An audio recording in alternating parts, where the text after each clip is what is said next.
Apa hukum memakai surban?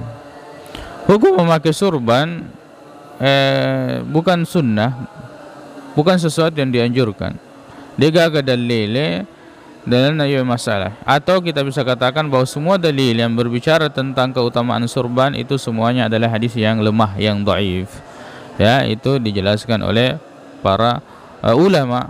Jadi surban itu lebih pada pakaian kaum pada saat itu. Jadi narekomendasi kita, bahkan orang-orang kafir di zaman Rasulullah sallallahu alaihi wasallam itu juga memakai surban. Itu juga memakai surban. Jadi itu adalah pakaian kaum pada saat itu. Neki ya, narekomendasi misalnya ada seseorang ya sangat cinta dengan Rasulullah sallallahu alaihi wasallam, membaca tentang penampilannya dan pakaiannya sehingga dia mengikuti cara berpakaiannya Rasulullah sallallahu alaihi wasallam, ya memuarai runtui apalang nasabah maka cuy lori nabita Muhammad sallallahu alaihi wasallam, walaupun sebenarnya itu tidak pernah dianjurkan atau tidak ada hadis yang sahih yang menganjurkan untuk memakai surban, wallahu a'lam.